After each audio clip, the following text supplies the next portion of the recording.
Mhm. Yes, I think, yeah. So let's start with work. And basically, this is a nice little, how do I say, way of describing how you calculate work, right? Basically, is a product of a force, right, acting through a particular distance, right? Um, so this is how we calculate, work done.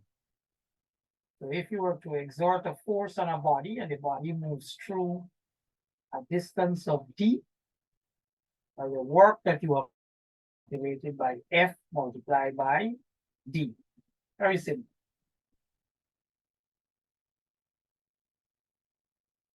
Right? They're giving you a little example here. You were to push a block along a horizontal surface for a distance of D. So you push with F and you push the D distance, right? The work done is simply that product.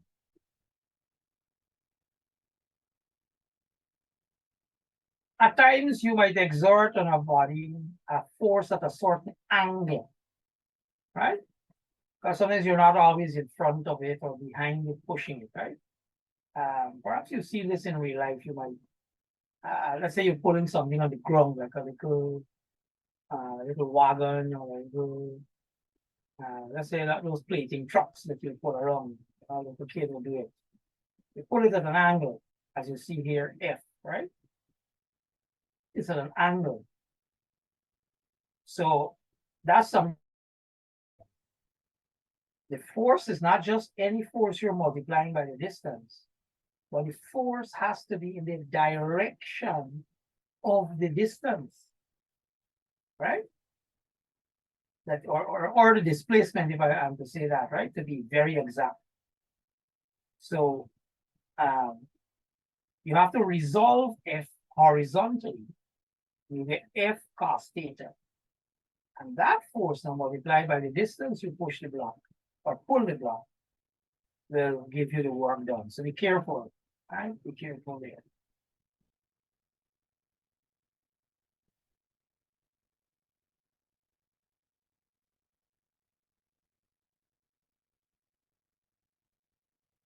Oh,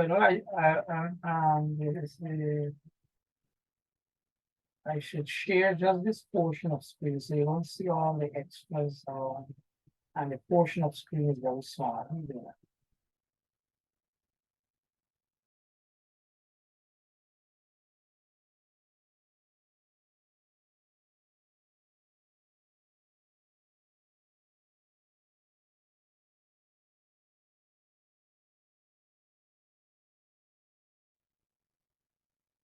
Hmm. Yeah. So they're explaining here that work is a scalar quantity, even though you might very well be multiplying two vector quantities, right? Um, so they say the body is not displaced in the perpendicular direction, so the work done by, that was the perpendicular force, F sine theta is 0. Work done is a dot product of two vectors, right? And this is something in vector theory. Don't worry about it too much. But work done is not as it's not a vector quantity, right? It's a scalar quantity. There's something in vector algebra called kinetic energy. Basically, uh, it's the energy that something possesses because it's moving, right?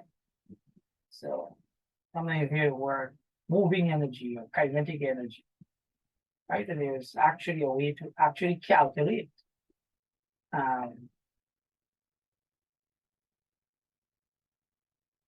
yeah. So sometimes when work is done on a body, it causes the body to move, right? And what happens is that the body might be at rest and it acquires a certain velocity, and therefore it now has kinetic energy. So work done can cause a change in the kinetic energy of the body. It can also happen, the body is moving and you do some work on it, you exert a force, it accelerates. And what happens is that the kinetic energy increases, right? So that can happen as well. And that's why I was emphasizing the formula half mv squared, right? And this is the part I'm talking about. Maybe at force this is zero or v is zero, right? But then a force is exerted and v becomes, well, something because body accelerated, right? And so sometimes the body is moving at a particular, okay, velocity. Work is done on it, meaning a force acts on it, right? And then the body increases to v. So it can have some kinetic energy, and then because of work done on it, its velocity increases and the kinetic energy increases as well.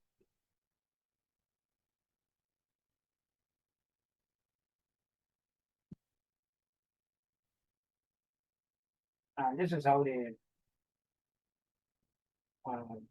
came up with a little formula there, right? Seeing it here, the formula here, from v squared. Give me a little how they actually come up with that formula, really, right? How it actually come. Remember, this is the force by displacement, right? So you remember M A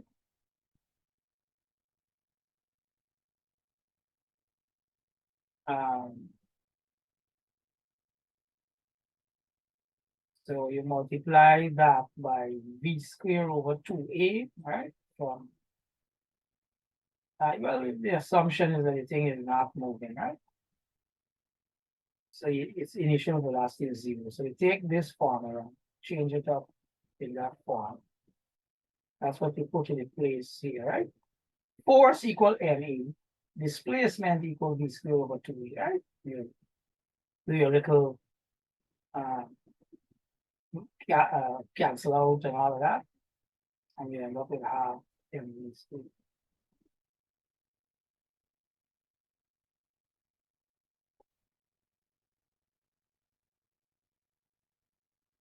Right, so the capture the formula here now.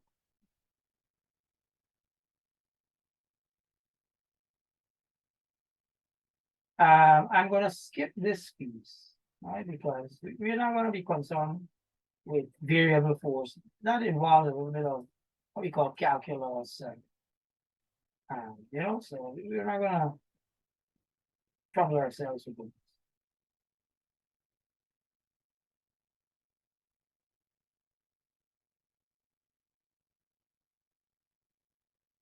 Now, there's a different type of work here.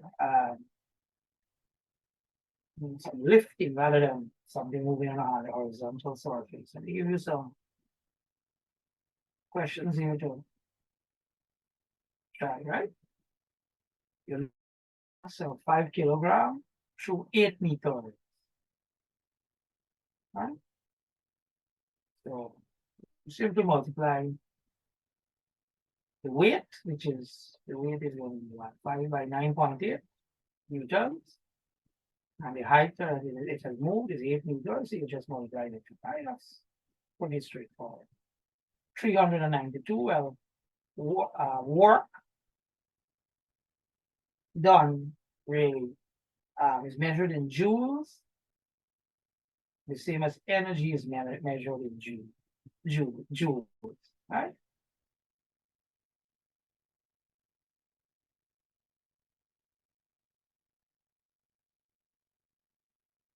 And this is an example like the one you had earlier, where somebody is somebody's pushing a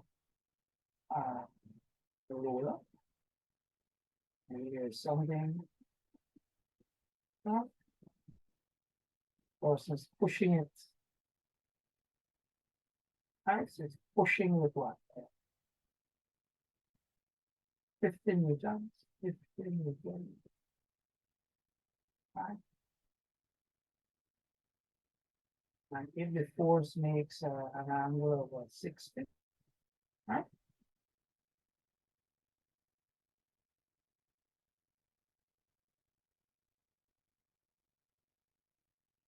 Is that what you say? Mhm.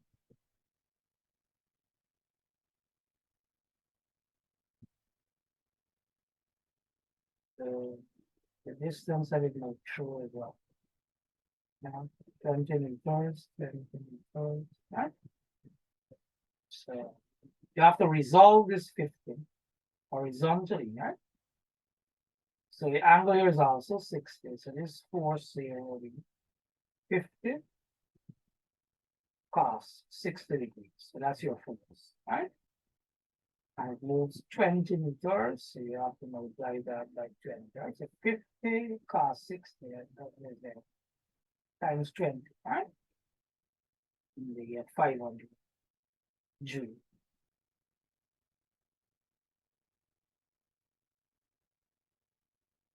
You're following these examples? This is more a straightforward one, right? It's a bullet fired with bullet very light, 7 grams they say. Fired with a very enormous speed, 800 meters per second, and passing through a mud wall 1 meter thick. And its velocity decreases to 100 meters per second. Find the average resistance offered by the mud wall. Good. So, of course, we have to start with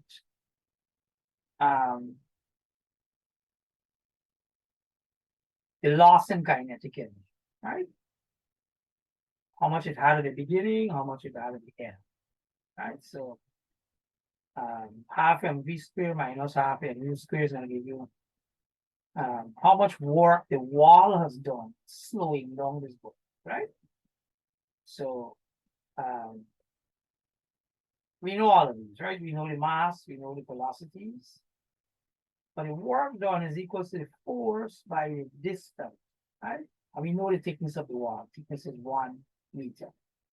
So to get the force exerted by the wall to slow down this bullet, you have to divide the change in kinetic energy, which is the work done by the wall, divided by the thickness of the wall, and that will give us see some fancy, I don't know. Yeah, they didn't put any numbers here. But you'd have to put in the numbers, right? To get the 3,150, right? The fact that it's negative is because it is really resistance, right, by the wall. So if you consider the bullet going forward as positive, then the force acting against it is going in the opposite direction. That's why you have a negative force there. All right, so you spared us the numbers in there, but you could actually put these numbers, right? Like half m and is 10. Well, you might have to change if you want to, right? Change it 10 grams, kilograms. That'd be quite a bit of decimals you have there. When you have a half, then you have to put your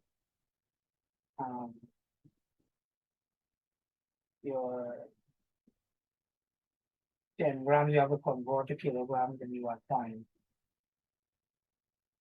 Or 0.01, is it?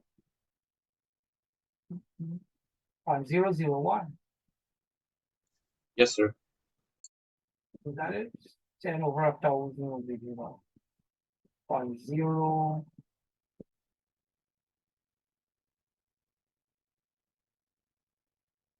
Hmm?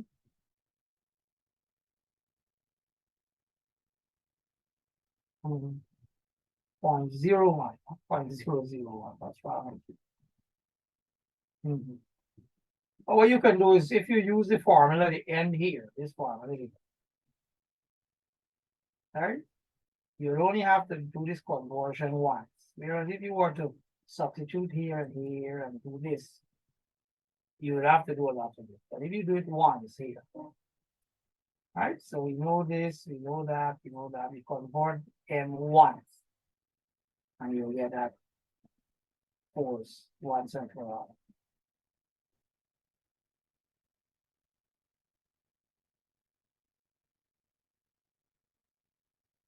Is everybody following the examples? Say,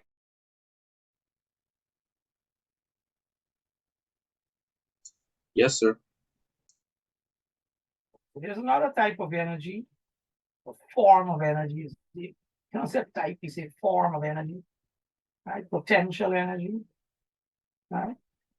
Basically, this is the type of energy that your body has because of where it is, with reference to the earth, um, body that is much higher above the earth will tend to have more potential energy, right? Because where it is located, right?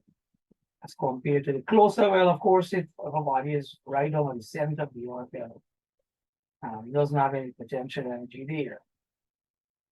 But the higher you go above, well, really, it's supposed to be calculated from the center of the earth, but that's ridiculous for most everyday purposes. And lots of times you speak of the change in potential energy.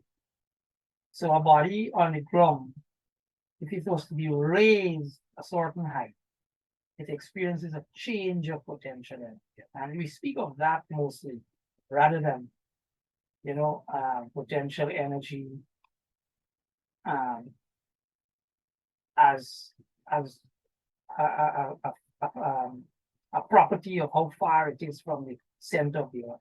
As a matter of fact, this term potential energy is even confusing. What they're talking about here is what we call um, you hear the word gravitational potential energy, right? Because the idea of potential energy, I think the word carries the idea of what is stored inside the body.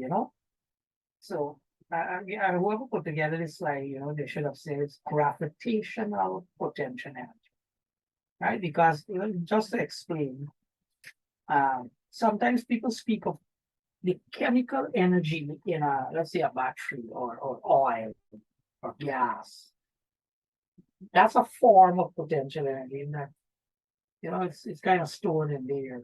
That's potential to give you energy, right? Even nuclear energy that is stored inside of a atom, right? So later on, these terms can be, will be clarified for you if you ever do anything more in physics. Oh, well, here it is called. Yeah, they actually put it right here. Gravitational potential, right? Yes, they clarified it.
Yeah, now this is the part you were concerned. You hear this principle, you hear it sometimes it's called a law, and so right, but that has been challenged, right? this law of the conservation of mechanical energy, right? And they say that energy can neither be created nor destroyed, it can only be transformed from one form into another. So, right? Um, but this has been challenged, right? And they have found that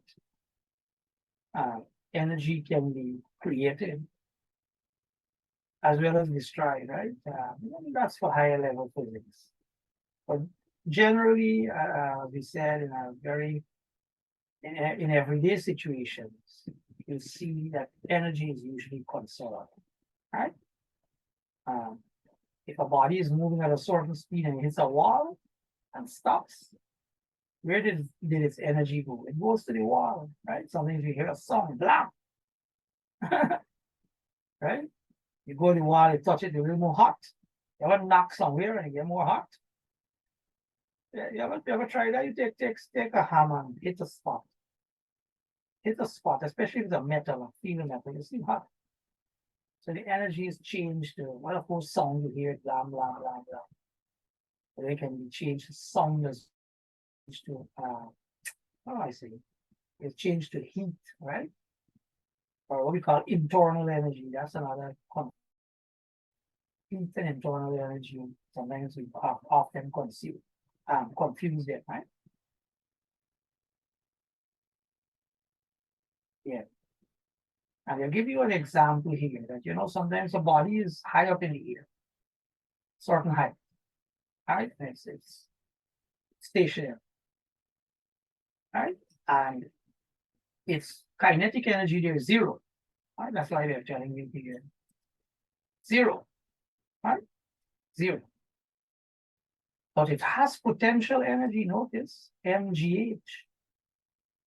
So it has a total potential energy range. Well, total energy, kinetic energy is zero. So it only has potential energy, mg. And when you let falls a certain distance x, what happens? It loses potential energy.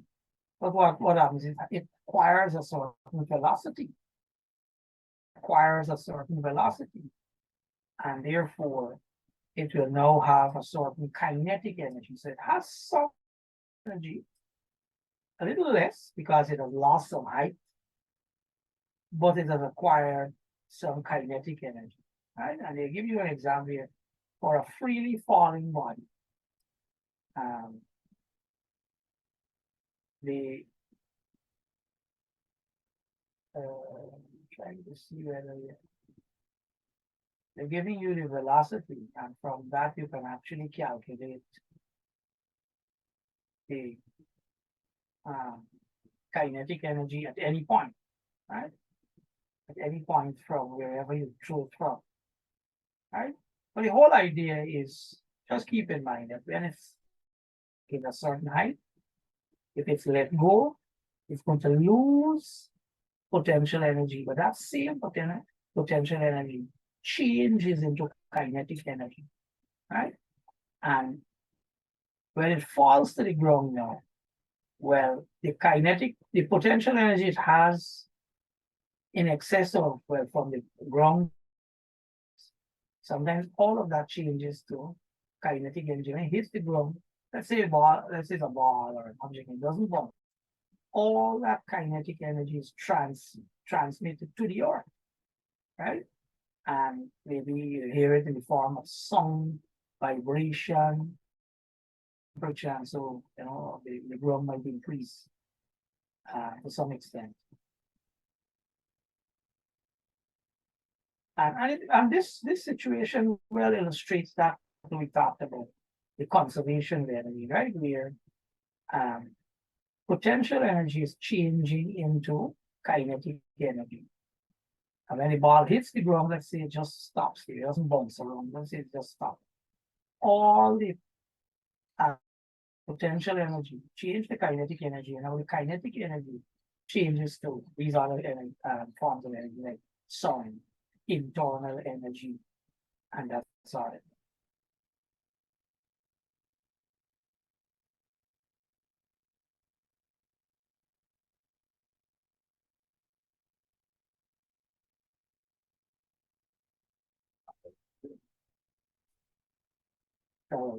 let's look at the question like 2, right? So this is a ball shown vertically downwards from a height 20 meters with an initial velocity u. After collision with ground, it loses word spelled wrong. So it loses 40% of its initial velocity and rebounds to the same height.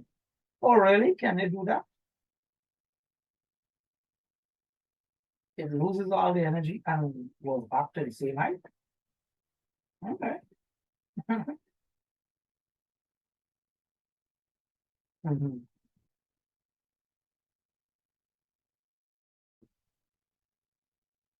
No, sir, that doesn't seem right.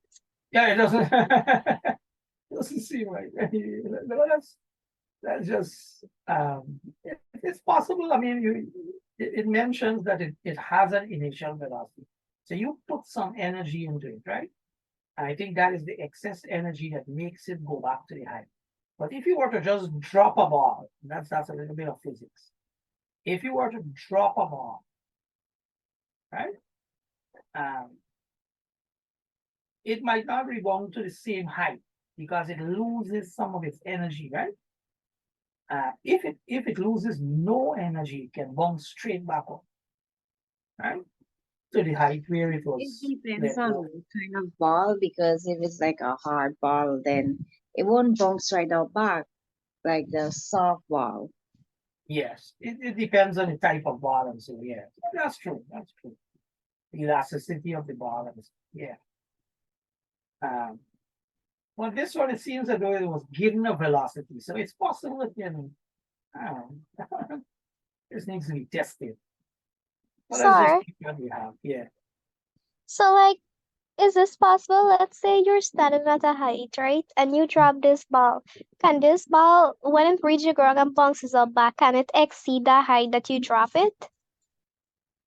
Well, if you drop it, it might not even come up back to the height you drop it from. That is what I'm saying. It will lose some of its energy, right?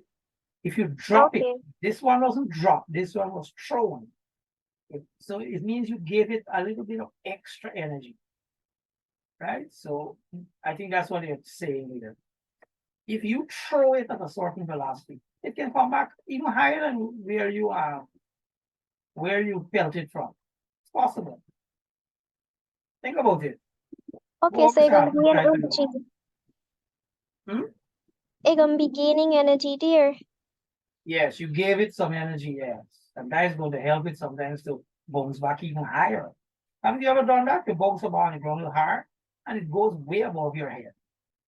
Go and try it at the bottom, see. Right? But if you drop the ball, go and try this out. Take a ball, drop it. Right? Don't throw it. I said drop it, just loose it and it falls down. See if it comes back right up to where your hand is. Right? It might not make it there because loss of energy. But if you pelt the ball down, right? You give it some force down. It might bounce way above your head and then come up. Good. So the initial energy of the ball, half mu squared plus mg, right? The energy after collision lost 40% of it. So it's going to be 40% of what you started off with, and that should be. You're seeing it here, right? So this is the initial amount. This is the when it after it collides with the ground, it's coming back, right? That's what it is. So the energy of the ball at a height h after collision is this, right? Now remember when it goes back to the height, right? When it goes back to the height, seeing how they're saying that this energy that it has when it rebounds will all become converted to mgh, right? Remember, it will go up to a certain maximum height, right? And so all the energy, kinetic energy, right, is going to be converted to potential energy, right? And therefore, it's a play on all these numbers, 60 over 100 and so on. When you break down that and simplify, you will get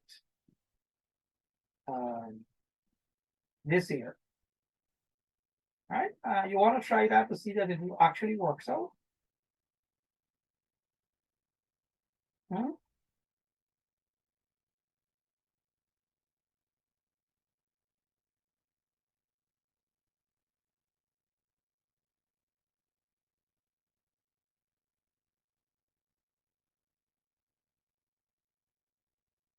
Y'all want to try this and see that it works out to this? So therefore, from this now you get u square equal 4 over 3 GH. And I think you left out a multiplication sign here, a multiplication sign here. And your answer is 16.17.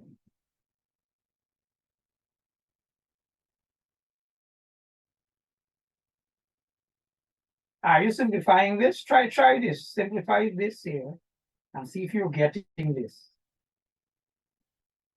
Remember, God didn't write this or put together these slides. Some youngster, probably. See if you get that.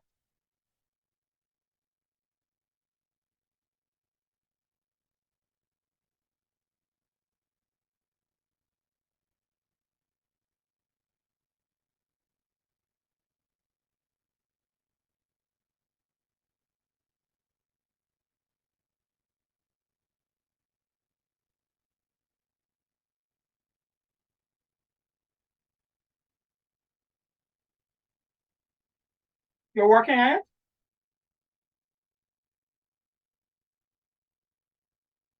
Yes, sir.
Anybody got it?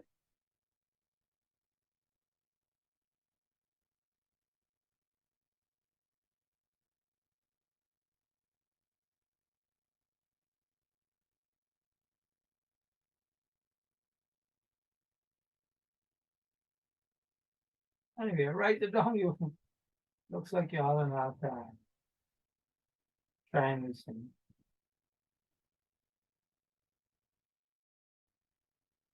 Okay, well, let's,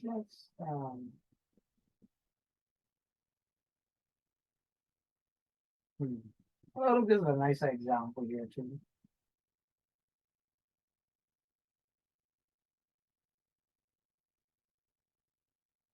It's a raindrop, uh, very small radius, falls from a height of 50, blah, blah, blah. What is the work done by the gravitational force, right? So, I think, you have to find the volume of, oh my, this is about some extra mathematics. The volume, the mass is going to be the volume by the density. Right? I think you all might know that. The density. Right, by the density.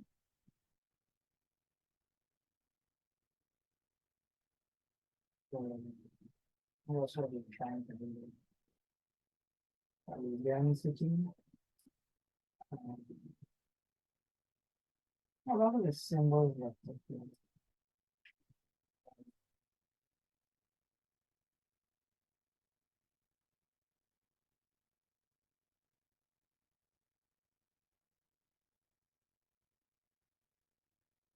so you can identify this with the H,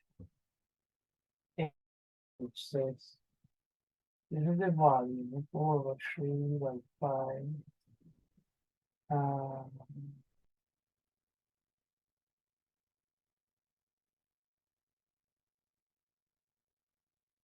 I think it would be radius.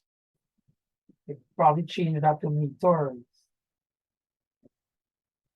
Yes, I think that's what it is because this here is going to be the density of water, which is 1,000. Yeah, I think that's what it is.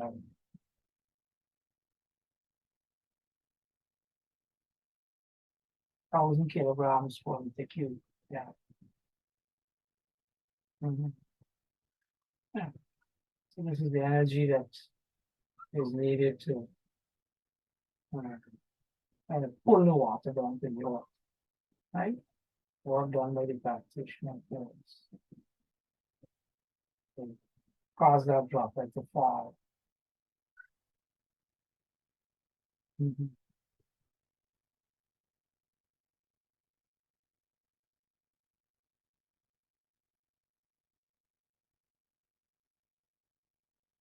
And then this is a little bit on, the different forms of energy, right?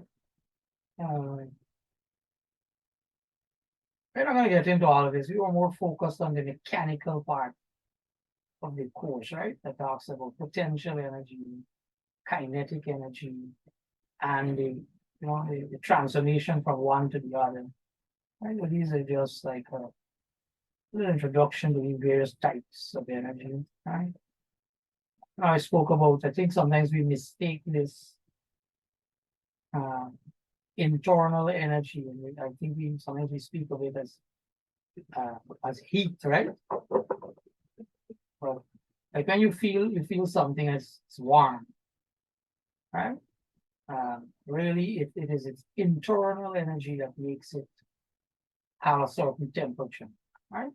And really, what's happening is that when they speak of, I think, even when they talk about kinetic energy here, it is not the movement of the whole body, but the molecule within it, right? Are vibrating or moving at a certain speed. And that is what gives it a kind of temperature. Right? I mean, talk a little bit more about this when we go to temperature. Yeah, what? Thermal energy, right?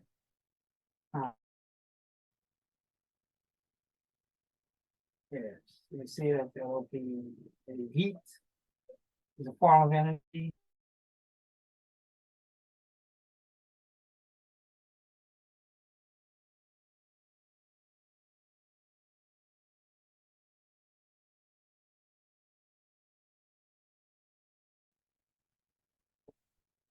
Yeah, here's very good, right? Yeah. And you'll hear about nuclear energy. We aren't going to get into this now. Later on in the course, we'll talk a little about it. Right? There's energy locked up in the nucleus of atoms. I think there is where I remember I was telling you how we found fault with the law of conservation of energy, in that you couldn't create energy. And really what they found is when they break apart the nucleus of an atom, and we talk about those highly radioactive substances such as plutonium and uranium and so on. There is a slight loss of mass, and that mass is converted to energy, right? So there is a connection between mass and energy. Y'all know the famous equation Einstein came up with, E equal mc squared, right? If any one of you know that equation. And that equation is actually relating mass to energy, in that mass can be converted to energy, and at least theoretically, energy can be converted to mass, right? So, yeah, and there is electrical energy because of the flow of electrons, and so you can have electrical energy. Yeah. Yeah, this is the thing I was telling you about, the E equal mc squared connection. And it actually kind of gives you the idea that it is not always that energy has to be converted from one form to another alone. You can have mass being converted to energy as well. It happens in nuclear power plants all the time, right? Yeah, these are some. Yeah. So there's another term we want to understand, and it has to do with power, right? And the word power again is used a little differently in physics than you hear in the real world. Sometimes you speak of somebody power over another, and that maybe your boss says, I have power over you, I could knock you out. That's not a power we're talking about. In physics, power has to do with how the rate at which work is done, right? Or which energy is being transformed, right? And there's this formula, right, that we're going to use. Power is equals to work done over the time it takes, right, for that work to be done. We're not going to concern ourselves with this part here. When you do calculus, sorry, not the full part, up to here, right? We talk about P equal dW over dt. When you do calculus, you're going to learn about that. And we say power is also a scalar quantity, right? It doesn't have direction, right? So, So, yeah. what did D stands for? Because I remember I defined an equation similar to this in a book with the D. Yes, I'm saying that this here, you have to know a little bit of calculus. You are going to do calculus maybe next semester, so you will get to understand what this means and so on, right? So we're going to stick with this formula, right? This PC. I'll wear this one yet. Right? I'm not saying it's not useful. You're gonna understand it better when you do calculus, right? Okay, sir.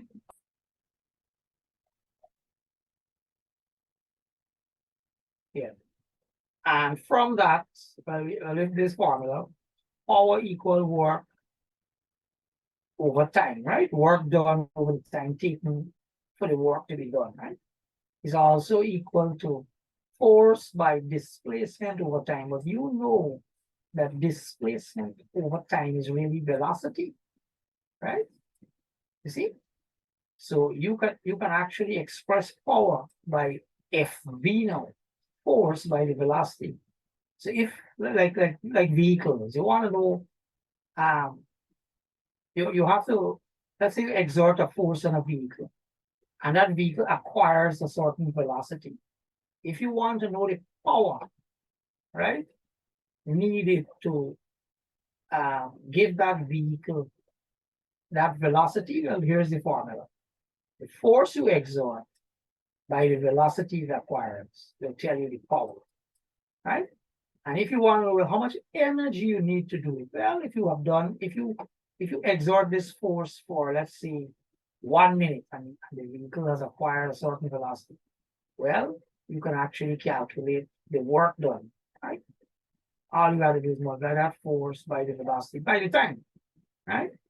That will give you the work done or the energy that you have to expend, right? So to give that vehicle that certain velocity.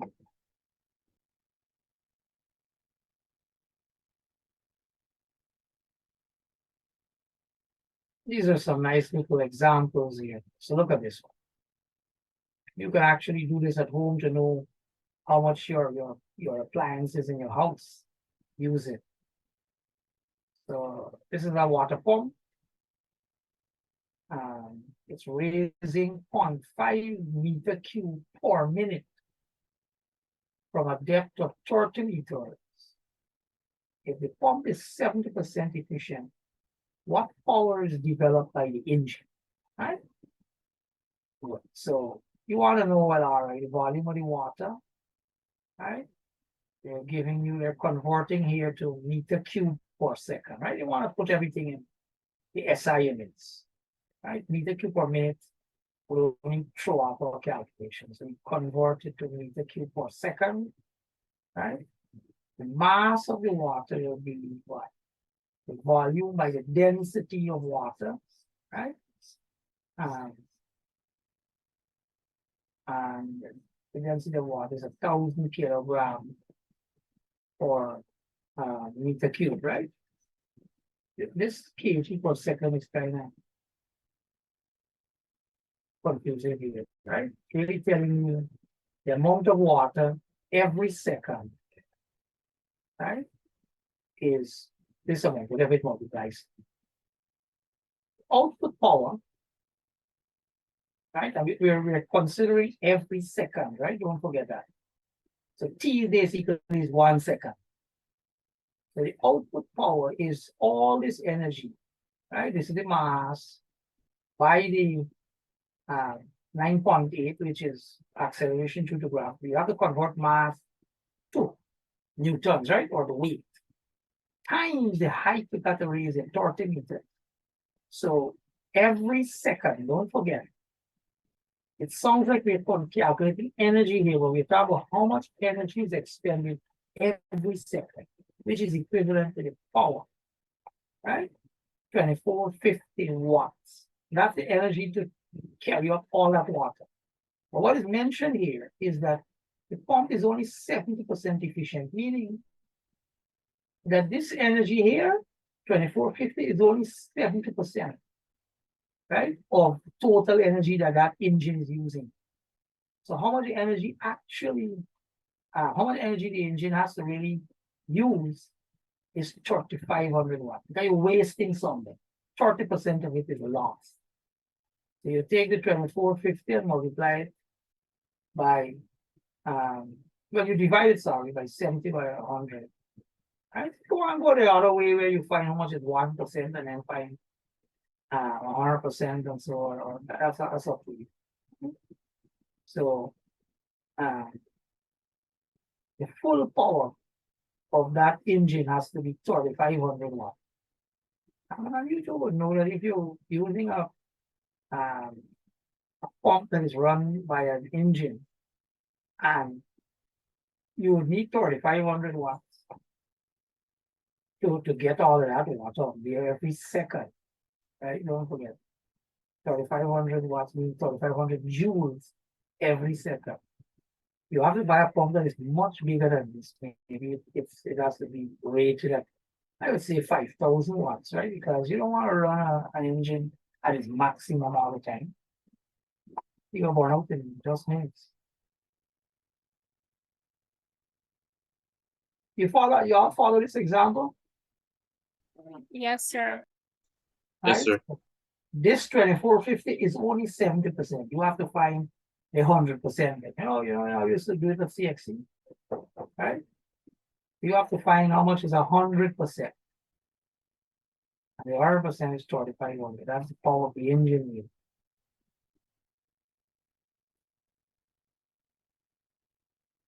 Mhm. Look at this. I think the drawing here is kind of incomplete. The train is somewhere here. Is it a train? Yeah. What is this? Railway engine of mass. Oh my, look at the massive size it is. It's moving at this up an inclined plane. Oh, this one. What's the power of the engine? Right? So force is pulling it up. Right? I think this drawing should have been here. Here's a little mistake here, right? All right. Here. So the mass pulling down is mg sine theta. So for this engine to be moving up at a constant speed, F, that F that you see there, has to be mg sine theta, right?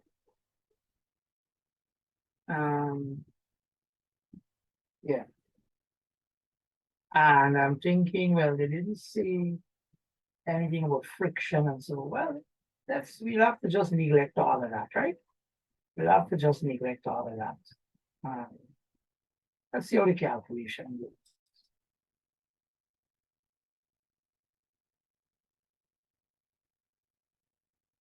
Okay, so you see, we said the force is mg sine theta. So mass was what? 12,000? Or did it say 15? 12,000, sorry, yeah.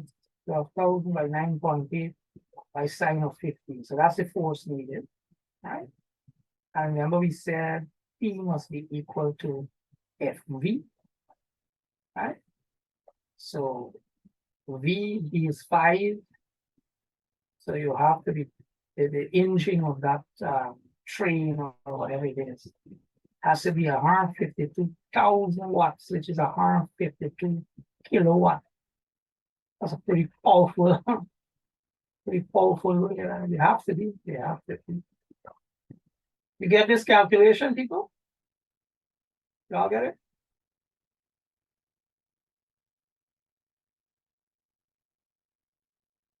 So it's an example of P Yes, equal sir. N. Yeah. Mhm. And then sometimes, remember, we talked about, I think I gave you a little homework. And we talked about collisions being elastic and inelastic.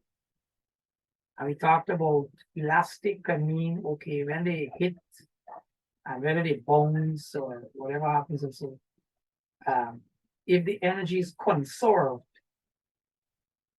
then you say it is elastic, right? And if there's a loss of energy, kinetic energy in particular, you say it's inelastic, right? You remember that? I think somebody found it out. I don't know Yes. if you remember. Yes, sir. Mhm.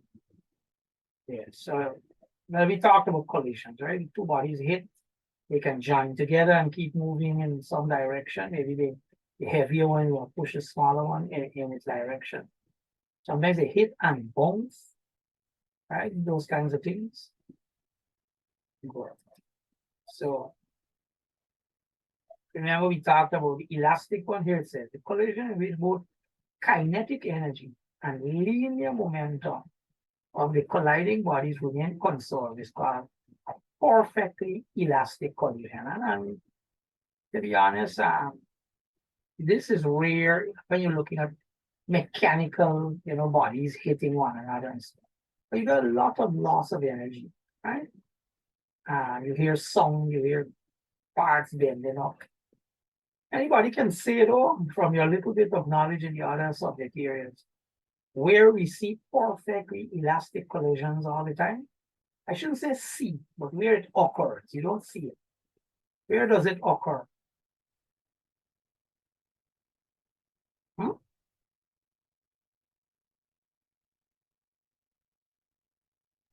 Sorry, I didn't get that. Where? You kind of break up just now. Can you repeat that question, please? I'm asking, where does perfectly elastic collisions occur a lot? I said it's not seen a lot when you see like two physical bodies, like a car hitting a truck, or two solid bodies hitting one another. You don't see this much there, but you see it a lot somewhere. No, I should say see. I didn't say see. I mean, it happens. We don't see it. Did you pick that up from your other courses, especially chemistry? Where does it happen? Yes, sir. In with atoms. Yeah, the collision of atoms. As they hit one another, their collisions are perfectly elastic, right? Or I should say nearly perfect. Yeah. That's nice that you can remember that from your other courses. And then here it says the collision in which linear momentum of the system remains constant. But sometimes what happens is that the kinetic energy, some of it is not conserved, it's lost, right? Because you know that everyday situation, you see collisions happen, and sometimes both bodies even stop. All the kinetic energy turn to zero. Those are really bad collisions. People die, right? Because all the energy is transferred to them. So you have sometimes a big explosion. You hear a big noise. The car parts all bent up to pieces. The energy is used to do that. Some people's brains and so on fly out. Mhm. Um, well, they're saying here that if two bodies stick together and move as a single system, but okay, there are times when they just stop, right? Okay.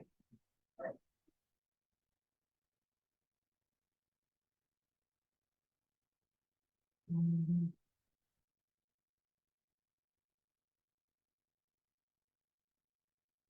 And this is what we're concerned with more, right? Collisions in one dimension. We're not going to the very complicated one where bodies move off at some angle and so else. It gets more complicated in those cases, right? Two bodies are moving, right? Um, this is before, after collision, they continue moving. Sometimes they can bounce and go in the opposite direction, right? And that happens too. Sometimes two bodies hit and bounce, right?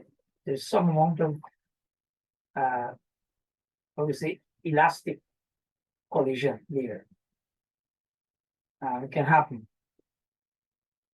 but they go in a straight line. Right? That's what we see. In real life, you hardly see that, right? Yeah. So,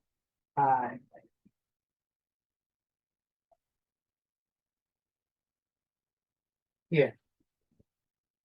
So, if you were to use that conservation of momentum relationship, right? If M1 U1 plus M2 U2 equal to M1 V1 plus M2 V2, right? Notice they actually factorize all the M's. If kinetic energy is conserved, well, this is the relationship here, right? That's the relationship here. That's it here, right? So they equate it. They equate it, factorize out the M. You can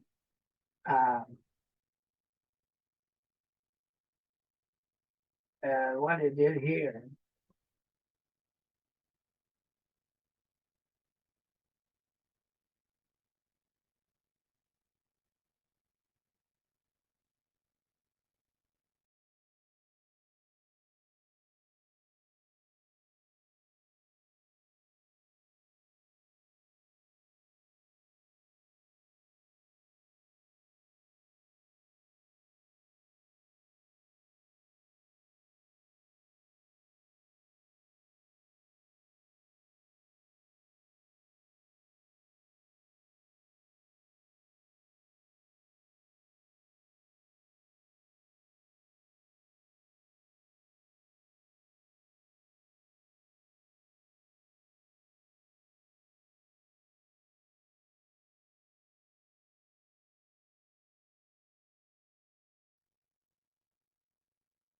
But eventually you have to meet up with this relationship.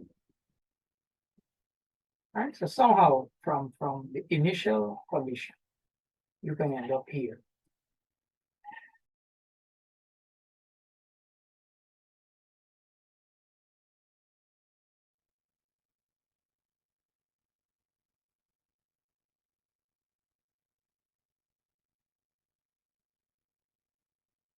Yeah. We are not going to, I don't want to get into approach speed and separation speed, and there's a related thing called coefficient of restitution and so on. I don't want you to get into that because it can get rather complicated, right? We're gonna deal with the simple situations like here, where two bodies, they either stick together, right? Or if they bounce, we will have enough information to say what the velocity of one is, and you can calculate the velocity of the other, right?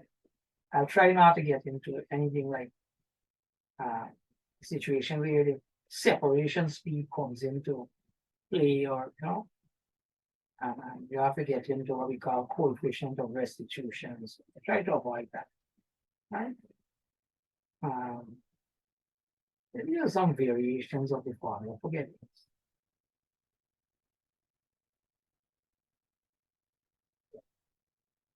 And the formula, of course, when the bodies have the same mass, you can simplify it even further. That's what this is.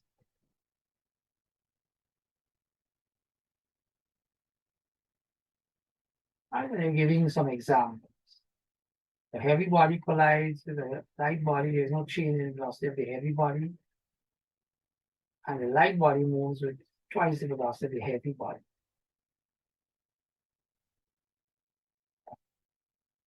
Some peculiar situation. I don't kill yourself yet. And this is the one where we're talking about inelastic collisions where they collide and stick together, right? So the momentum formula becomes this: m1u1 plus m2u2 equal to m1 plus m2 times v. You got to join together, right? They're joined together. So the formula becomes that.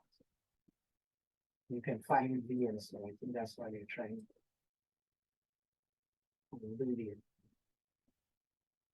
So inelastic collision, you're saying they hit and kind of join together.